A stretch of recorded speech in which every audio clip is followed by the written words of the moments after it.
안녕하십니까, 바라신입니다. 오늘은 44년 만에 해결된 비극적인 살인사건, 교회 안에서 악마의식을 받고 세상을 떠난 여자 알리스 페리에 대해 이야기해드리겠습니다.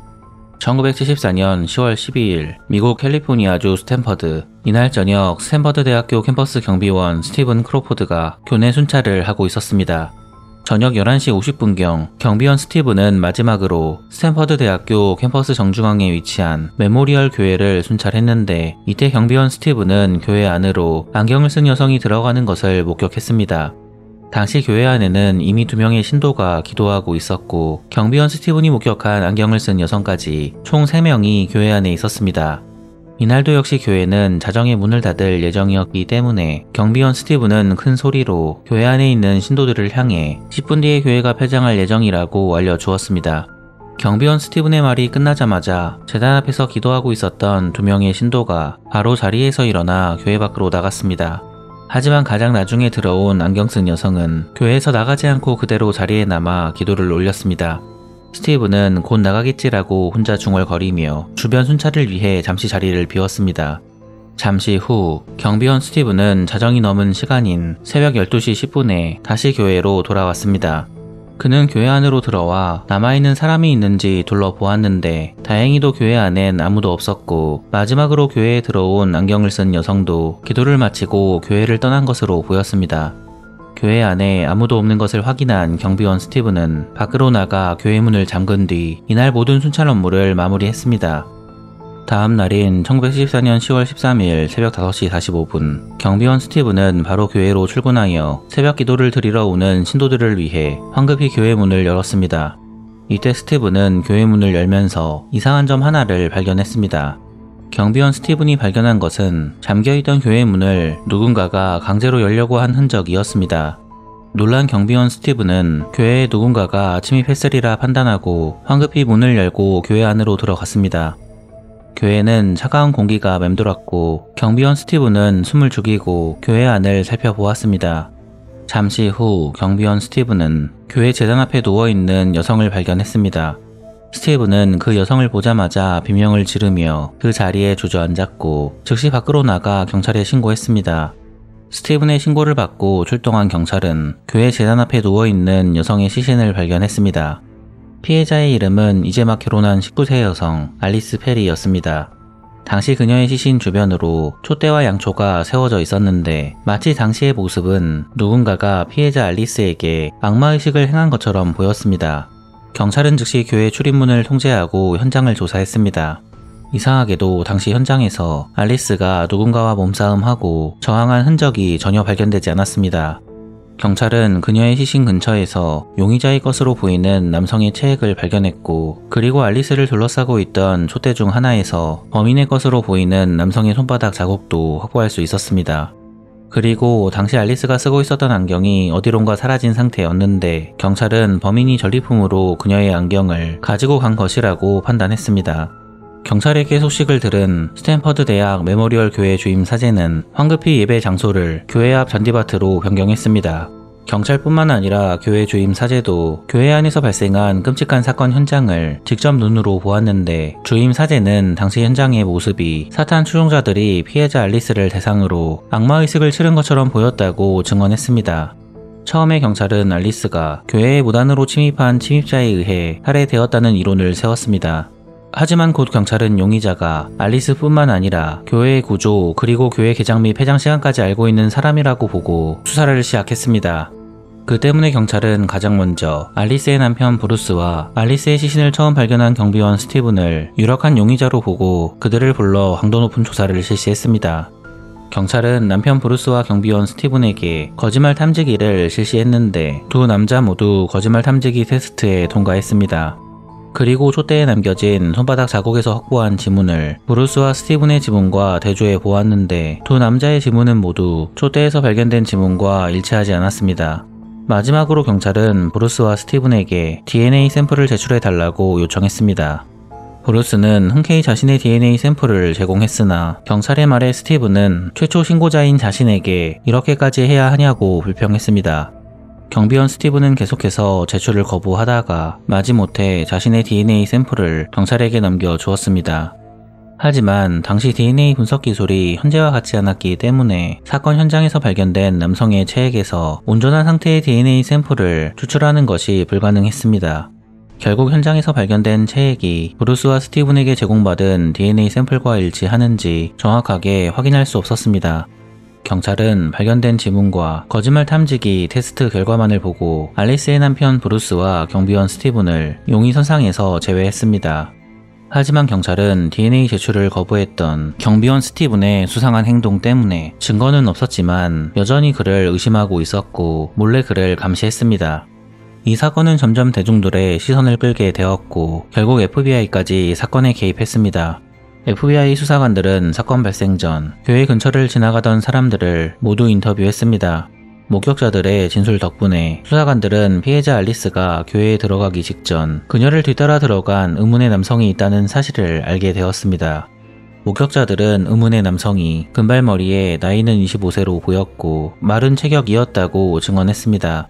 조사 결과 수사관들은 범인이 마른 체격을 가진 금발머리 남성이라고 보았고 범행 직후 알리스의 안경을 가지고 간 것으로 보아 피해자들의 소지품을 기념으로 수집하는 연쇄살인범일 수도 있다고 판단했습니다.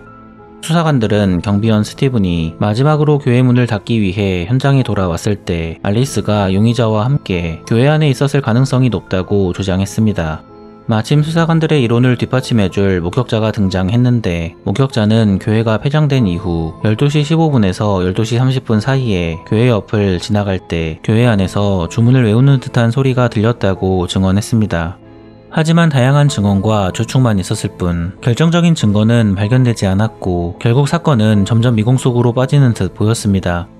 알리스가 살해된 지 4년 후인 1978년 감옥에 수감 중인 한 죄수가 알리스를 죽인 범인에 관해 알고 있다는 편지를 그녀의 가족들에게 보냈습니다. 놀랍게도 그 죄수는 연쇄살인범이자 샘의 아들로 유명한 데이비드 버코이츠라는 남성이었습니다. 수사관들은 즉시 데이비드를 찾아가 그와 인터뷰했는데 인터뷰 도중 수사관들은 데이비드에게 알리스의 죽음에 관한 충격적인 이야기를 듣게 되었습니다. 사건의 주인공 알리스 페리는 1955년 2월 22일 미국 노스다코타주 린턴이라는 작은 마을에서 세 자녀 중 막내로 태어났고 1963년 알리스가 8살이 되었을 때 그녀의 가족은 노스다코타주의 주도 비즈마크로 이주했습니다. 알리스의 가족은 독실한 기독교인이었으며 특히 알리스는 가족 중 그 누구보다도 독실한 신자였고 평소에 그녀는 대부분 시간을 성경 공부와 교회 행사에 참석하는 데 보냈습니다. 알리스는 고등학교에 진학하자마자 학교에서 미래의 남편 브루스 페리를 만났습니다. 치과의사 집안의 4자녀 중 둘째 아들로 태어난 브루스는 공부뿐만 아니라 운동도 잘했기 때문에 학교 내 모든 여학생이 그를 좋아했습니다. 하지만 당시 브루스는 다른 매력적인 여학생들이 아닌 수줍음이 많고 내성적인 알리스에게 첫눈에 반했습니다. 당시 브루스는 주변의 시선은 전혀 신경 쓰지 않고 알리스에게 적극적으로 자신의 마음을 표현했습니다. 브루스의 끈질긴 노력 덕분에 결국 그는 알리스의 마음을 얻을 수 있었고 그 둘은 사귀는 사이로 발전했습니다. 이후 고등학교를 졸업한 커플은 자연스럽게 둘 다 대학에 진학했습니다. 브루스는 고향인 노스다코타주를 떠나 캘리포니아주에 있는 스탠퍼드 대학교 의과대학에 진학했습니다. 하지만 고향을 떠나고 싶지 않았던 알리스는 노스다코타주에 있는 작은 대학에 진학했습니다. 대학 진학 때문에 커플은 자주 만날 수 없었지만 브루스와 알리스는 장거리 연애를 하며 흔들리지 않고 관계를 이어나갔습니다.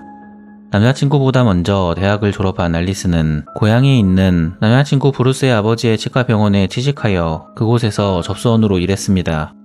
평소에 알리스는 퇴근 이후 하느님을 믿지 않는 사람들에게 전도하면서 시간을 보냈는데 놀랍게도 그녀는 무교 그리고 타 종교인들 뿐만 아니라 악마 숭배자들까지 찾아가 선교 활동을 했습니다. 1974년 여름 브루스는 고향으로 돌아오자마자 갑자기 알리스에게 프로포즈를 했습니다. 당시 그들은 모두 19세였기 때문에 결혼하기 너무 이른 나이였지만 브루스는 잠시라도 알리스와 떨어져 살 수 없다고 말하며 결혼 후 같이 스탠퍼드로 가자고 알리스를 설득했습니다.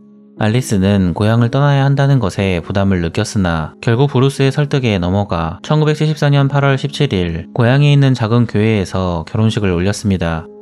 1974년 9월 브루스와 알리스 부부는 캘리포니아주로 이주하여 스탠퍼드 대학교에서 학생의 배우자와 가족들을 위해 제공해주는 기숙사에 신혼집을 꾸렸습니다. 브루스는 이제 아내를 부양해야 하는 의과대학 2학년 학생이었기 때문에 낮에는 높은 강도의 의과대학 공부를 수행해야 했고 방과 후에는 돈을 벌기 위해 파트타임 아르바이트를 해야 했습니다. 브루스는 매일매일 바쁜 일정을 소화해야 했기 때문에 알리스는 항상 집에서 많은 시간을 혼자서 보냈습니다. 알리스는 남편 없이 혼자 지내는 외롭고 힘든 상황을 극복하기 위해 캠퍼스 주변을 오랫동안 산책하고 고향에 있는 친구와 가족에게 편지를 쓰며 하루를 보냈습니다. 하지만 알리스의 외로움은 사라지지 않았고 결국 남편 브루스는 알리스에게 대학 인근에 있는 법률 회사에 접수원으로 일해보라고 일자리를 알아봐 주었습니다. 다행히 알리스는 회사에 출근한 이후부터 회사에서 만난 사람들과 어울리며 즐겁게 지냈고 남편에게 더 이상 외롭다고 이야기하지 않았습니다. 부부가 스탠퍼드로 이사 온 지 한 달 뒤인 1974년 10월 12일 이날 저녁 알리스는 산책도 하고 우체통에 친구에게 보낼 편지를 넣기 위해 갑자기 외출 준비를 했습니다. 늦은 시간 알리스가 외출한다고 하자 퇴근하고 침대에 누워 쉬고 있었던 브루스는 황급히 자리에서 일어나 함께 나가자고 이야기했습니다. 저녁 11시 30분 부부는 길을 걸으면서 이런저런 이야기를 나누다가 갑자기 사소한 문제로 말다툼하기 시작했습니다. 화를 참지 못한 알리스는 남편에게 교회에 가서 화를 식히고 오겠다고 말했습니다. 남편 브루스는 평소에 알리스가 기분이 좋지 않으면 교회에 가서 기도하고 온다는 것을 알고 있었습니다. 남편 브루스는 늦지 않게 돌아오라고 아내에게 이야기했고 자신은 먼저 집으로 돌아가 아내를 기다리기로 했습니다. 남편 브루스는 곧 교회가 문을 닫을 시간이라는 것을 알고 있었기 때문에 1시간 안에 아내가 돌아올 것으로 생각했습니다. 하지만 아무리 기다려도 아내는 집으로 돌아오지 않았고 결국 브루스는 아내를 찾기 위해 교회에 갔지만 그가 교회에 도착했을 땐 이미 교회의 문은 곧게 닫혀 있었습니다. 어쩔 수 없이 남편 브루스는 다시 집으로 돌아가 아내를 기다리다가 새벽 3시 30분에 아내가 실종되었다고 경찰에 신고했습니다. 남편 브루스는 경찰에게 이날 저녁에 발생한 일을 자세하게 설명해 주었습니다. 브루스는 경찰에게 당시 아내와 함께 산책하러 밖으로 나갔고 산책하던 도중 말다툼을 했으며 화가 난 아내 알리스가 화를 식히기 위해 혼자 교회에 갔다고 진술했습니다. 남편의 말을 듣자마자 경찰은 즉시 교회로 출동했지만 예상대로 교회의 문은 완전히 잠겨 있었습니다. 경찰은 영장도 없이 남편의 진술만으로 교회 문을 강제로 열고 들어갈 수 없다고 판단했고 당시 부부가 서로 다툰 적이 있었기 때문에 경찰은 남편 브루스에게 조금만 더 기다려보라고 말했습니다.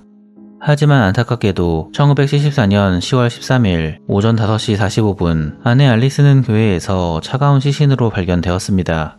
1974년 10월 15일 스탠퍼드 대학 메모리얼 교회에서 그녀의 추도식이 열렸습니다.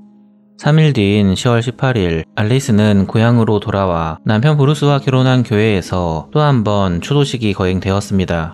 남편 브루스는 평정심을 유지하는 것처럼 보였으나 그는 결국 아내를 잃은 슬픔에 매우 괴로워하며 눈물을 흘렸습니다. 안타깝게도 알리스는 남편 브루스와 결혼한 지 2달 만에 결혼식을 올린 교회로 차가운 주검이 되어 돌아왔습니다. 경찰은 알리스가 세상을 떠나기 1년 전인 1973년 2월 13일 그리고 1974년 3월 24일에 스탠퍼드 대학교에서 발생한 21세 여성 레슬리와 21세 여성 잔액 살인사건의 용의자가 알리스를 죽인 범인이 아닌지 의심했습니다. 당시 스탠퍼드 대학교에서 1년 사이에 2건의 살인사건이 발생했는데 이어서 알리스까지 총 3건의 살인사건이 발생하자 스탠퍼드 대학교 학생들은 큰 충격에 빠지게 되었습니다. 하지만 수사 당국은 레슬리와 자넷 사건뿐만 아니라 알리스의 죽음의 비밀도 해결하지 못하고 있었습니다. 당시 대중들은 알리스의 죽음을 악마 숭배 집단에 의한 범죄라고 보고 다양한 음모론을 만들어냈습니다. 수사 당국은 언론에 나와 악마 숭배 집단이 저지른 범행이 아니라고 발표했으나 이미 음모론은 미국 전역에 걷잡을 수 없이 퍼져버렸습니다. 알리스가 살해된 지 4년 뒤인 1978년 연쇄 살인범이자 샘의 아들로 유명한 데이비드 버코이치라는 남성이 알리스를 죽인 범인을 알고 있다는 편지를 알리스의 가족들에게 보냈습니다. 그는 알리스가 살해된 지 3년 뒤인 1977년 8월 다수의 살인사건의 용의자로 체포되어 종신형을 선고받은 죄수였습니다. 데이비드는 편지에서 알리스가 과거의 고향에 있을 때 그녀가 악마 숭배자들을 개종시키려는 시도를 한 사실 때문에 악마 숭배자들의 표적이 되었다고 주장했습니다. 데이비드는 알리스가 결혼 후 스탠퍼드로 떠났지만 악마 숭배자들은 스탠퍼드까지 알리스를 따라와 몰래 그녀를 지켜보았다고 말했고, 기회를 엿보다가 사건 당일 교회에서 악마 의식을 치른 뒤 그녀를 제거한 것이라고 이야기했습니다. 이어서 데이비드는 당시 미국 사회를 충격에 빠뜨린 범죄자 맨슨 패밀리의 두목 찰스 맨슨과 연쇄살인범 오티스 톨도 알리스를 제거한 악마 숭배 집단의 구성원이라고 주장했습니다. 데이비드는 자신도 악마 숭배 집단의 멤버이기 때문에 이 사건에 대해 너무 자세하게 알고 있다고 말했습니다. 수사관들은 데이비드에게 용의자가 누구인지 물어보기 위해 데이비드가 갇혀있는 뉴욕으로 날아갔습니다. 데이비드가 수감된 감옥에 도착한 수사관들은 즉시 그를 불러 신문했습니다. 하지만 갑자기 데이비드는 수사관들을 보자마자 사악한 미소를 지으며 밀고자가 되고 싶지 않기 때문에 범인이 누구인지 말해줄 수 없다는 어처구니없는 말을 했습니다. 데이비드는 범인이 악마 숭배 집단의 일원이라는 것만 이야기해 주겠다고 말하며 더 이상 인터뷰하지 않겠다고 선언했습니다. 당시 수사관들은 알리스의 죽음이 악마 숭배 집단과 연결되어 있다는 음모론을 터무니없는 가짜뉴스라고 생각했기 때문에 데이비드의 말을 무시해버리기로 했습니다. 사건이 발생한 지 13년 후인 1987년 언론인이자 살인이론 연구가인 모리 테리가 출판한 저서 때문에 알리스가 악마 숭배 집단에 의해 죽임을 당했다는 음모론이 다시 한번 수면 위로 올라왔습니다. 모리 테리는 샘의 아들 데이비드의 말처럼 알리스가 악마 숭배 집단에 쫓기고 있었고 결국 교회에서 악마의식을 받고 세상을 떠났다고 주장했습니다. 모리 테리의 주장엔 전혀 증거가 없었으나 대중들은 그의 이론에 열광했고 또다시 악마 숭배자들이 범죄를 저질렀다는 음모론이 미국 전역에 퍼지게 되었습니다. 당국은 여전히 알리스의 죽음이 악마 숭배 집단의 범행이 아니라고 일축했고 모리 테리의 이론도 엉터리라고 주장했습니다. 모리 테리의 저서 덕분에 알리스의 사건은 다시 한번 대중들의 관심을 받게 되었으나 안타깝게도 사건은 해결될 기미가 보이지 않았고 결국 이 사건은 영원히 미제 사건으로 남게 되었습니다. 하지만 수사관들은 포기하지 않고 이 사건을 끝까지 수사했습니다. 수사관들은 여전히 사건을 처음 목격한 사람이자 처음부터 수상한 행동을 한 경비원 스티븐을 유력한 용의자로 보고 계속해서 그를 감시했습니다. 시간이 흘러 사건이 발생한 지 42년이 지난 2016년 6월 브라이언 맥크라켄이라는 65세 남성이 갑자기 나타나 알리스가 살해된 날 밤 스탠퍼드 대학 메모리얼 교회에 있었다고 주장했습니다. 그는 1974년 10월 13일 새벽에 커피숍을 나와 교회 앞을 지나가던 중 교회 안에서 들려오는 플루트를 연주하는 소리를 들었다고 진술했습니다. 플루트 소리에 호기심을 느낀 브라이언은 교회 안으로 들어갔는데 놀랍게도 교회 제단 위에 젊고 마른 백인 남성이 피에로 가발을 쓰고 있었다고 진술했습니다. 그는 제단 위에서 은색 플루트를 연주하고 있었고 그 옆에 안경을 쓴 여성이 누워 있었다고 이야기했습니다. 브라이언은 당시 바닥에 누워있던 여성이 멍하니 천장을 응시하고 있었고 주변에 촛대와 양초가 그녀를 둘러싸고 있었다고 진술했습니다. 이때 갑자기 바닥에 누워있던 여성이 고개를 브라이언 쪽으로 돌렸고 브라이언과 눈을 마주치자마자 그녀는 가볍게 미소를 지었다고 말했습니다. 브라이언은 플루트를 연주하고 있던 남성이 입고 있던 옷을 보고는 그가 스탠퍼드 대학 악단의 단원이라는 것을 알게 되었습니다. 브라이언은 당시 그들이 이상한 의식을 행하고 있었기 때문에 그들이 오컬트에 심취해 있는 사이비 종교단체라고 생각하고 황급히 교회 밖으로 나왔다고 이야기했습니다. 이후 브라이언은 생업과 바쁜 일정 때문에 이날 발생한 일을 잊고 살다가 우연히 신문을 보고 이 사건이 다시 생각나게 되었다고 말했습니다. 그는 아직도 사건이 미제 사건으로 남아있다는 이야기를 듣고는 지금이라도 이렇게 자신이 알고 있는 것을 제보한 것이라고 이야기했습니다. 이후 경찰은 브라이언과 함께 당시 교회에서 플루트를 연주한 남성을 찾아 나섰습니다. 경찰은 대학 졸업 앨범 자료를 토대로 당시 스탠퍼드 대학 악단의 구성원들의 사진을 구할 수 있었고 브라이언은 손쉽게 40여 년 전 자신이 교회에서 본 남성을 바로 지목할 수 있었습니다. 경찰은 브라이언이 지목한 남성을 찾아 인터뷰했는데 그는 사건 당시 교회에 가지도 않았고 알리스라는 여성도 모른다고 이야기했습니다. 브라이언의 진술만 있었을 뿐 결정적인 증거가 없었기 때문에 경찰은 그가 용의자가 아니라고 재빨리 결론지어 버렸습니다. 매번 고배를 마신 경찰은 더 이상 아무 증거도 없이 사람들의 진술만으로 수사하지 않기로 했습니다. 당시 경찰은 곧 완전히 새로운 DNA 분석 기술이 도입될 예정이라는 소식을 듣게 되었습니다. 경찰은 이 기술을 사용하여 결정적인 증거를 확보한 뒤 40여 년 전 발생한 알리스 살인사건의 용의자를 확실하게 붙잡을 것이라고 다짐했습니다. 이후 2년 뒤인 2018년 DNA 분석 기술의 발전 덕분에 드디어 경찰은 44년 전인 1974년에 사건 현장에서 발견된 남성의 체액에서 온전한 상태의 DNA 샘플을 추출할 수 있게 되었습니다. 현장에서 발견된 체액에서 DNA 샘플을 추출하는 데 성공한 경찰은 40년이 넘는 세월 동안 유력한 용의자로 의심하고 있었던 경비원 스티븐의 DNA 샘플과 대조했습니다. 당시의 경찰은 2년 전인 2016년 말까지 끈질기게 경비원 스티븐을 찾아가 인터뷰를 진행했습니다. 화가 난 스티븐은 증거도 없이 더 이상 자신을 괴롭히지 말라고 경찰에게 항의했고, 경찰은 스티븐의 항의를 듣자마자 오늘이 마지막 인터뷰가 될 것이라고 이야기했습니다. 이어서 경찰은 스티븐에게 2년 안에 곧 새로운 DNA 분석 기술이 도입되는데, 기술이 도입되면 바로 현장에서 발견된 체액에서 DNA 샘플을 추출한 뒤 사건 발생 당시 스티븐이 제출한 DNA 샘플을 비교해 볼 것이라고 이야기했습니다. 이 말을 듣자마자 스티븐의 얼굴이 창백해지더니 아무 말도 하지 못하고 당황스러운 표정을 지었습니다. 잠시 후 그는 경찰에게 그래봐야 헛수고일 것이라고 말하며 경찰을 집에서 쫓아내었습니다. 하지만 2년 뒤인 2018년 정말로 경찰은 새로운 DNA 분석 기술 덕분에 현장에서 발견된 체액에서 DNA 샘플을 추출하는 데 성공했습니다. 즉시 경찰은 DNA 샘플을 연구소로 보내 추출한 DNA 샘플이 스티븐의 DNA 샘플과 일치하는지 의뢰했습니다. 조사 결과 경찰의 예상대로 당시 현장에서 발견된 체액이 스티븐의 것이라는 결과가 나왔습니다. 2018년 6월 20일 오전 9시 5분 경찰은 영장을 들고 스티븐이 사는 아파트에 방문했습니다. 경찰이 영장을 들고 찾아오자 스티븐은 잠시 옷을 입을 시간을 달라고 소리치며 문을 열어주지 않았습니다. 아무리 기다려도 그가 나오지 않자 경찰은 경비실에서 받은 마스터키를 사용해 강제로 문을 열고 스티븐의 집 안으로 들어갔습니다. 경찰은 스티븐의 집 안으로 들어오자마자 침대 위에 총을 들고 앉아있는 스티븐을 목격했습니다. 깜짝 놀란 경찰은 다시 아파트 문 밖으로 나가 스티븐에게 다 끝났으니 총을 버리고 투항하라고 그를 설득하기 시작했습니다. 잠시 후 집 안에서 웃음소리가 들리더니 곧 한 발의 총소리가 울려 퍼졌습니다. 경찰은 황급히 스티븐의 집 안으로 들어갔는데 이미 스티븐은 세상을 떠난 뒤였습니다. 이후 경찰은 스티븐의 아파트를 수색하였고, 경찰은 그의 집에서 알리스가 악마 추종자들에게 당했다고 주장했던 모리 테리의 저서를 발견했습니다. 그리고 2년 전 2016년 경찰이 마지막으로 스티븐의 집에 찾아간 날 쓴 것으로 보이는 스티븐의 자필 유서가 그의 책상 서랍 안에서 발견되었습니다. 스티븐은 새로운 DNA 분석 기술이 도입되었다는 경찰의 이야기를 듣고 유서를 작성한 것으로 보였습니다. 이후 경찰은 알리스의 사건을 해결하는 데 도움을 준 발전된 DNA 분석 기술을 이용하여 스탠퍼드 대학교에서 알리스가 사망하기 전에 발생한 2건의 살인사건의 피해자 레슬리와 자넷을 죽인 범인도 체포할 수 있었습니다.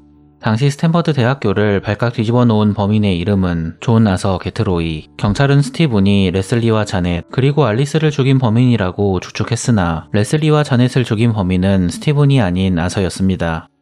2023년 1월 10일 아서는 유죄를 인정했고 가석방 없는 종신형을 선고받았습니다. 알리스의 아버지는 스티븐이 사망하기 3개월 전에 세상을 떠났고 당시 88세인 알리스의 어머니만 남아서 용의자의 사망 소식을 전해 들었습니다. 스티븐의 죽음 이후 경찰은 즉시 기자회견을 열어 44년 전 사망한 알리스 살인사건의 범인이 스티븐 크로포드라고 발표했습니다. 이 기자회견을 본 알리스의 친구들과 당시 회사 동료들 그리고 그녀의 남편이었던 브루스 페리는 마침내 누가 알리스 페리를 죽였는지 확실히 알게 되었습니다. 하지만 안타깝게도 용의자 스티븐의 갑작스러운 죽음 때문에 왜 그가 알리스를 죽였는지는 영원히 미스테리로 남게 되었습니다. 영상을 재밌게 보셨다면 구독과 좋아요 부탁드리겠습니다. 감사합니다.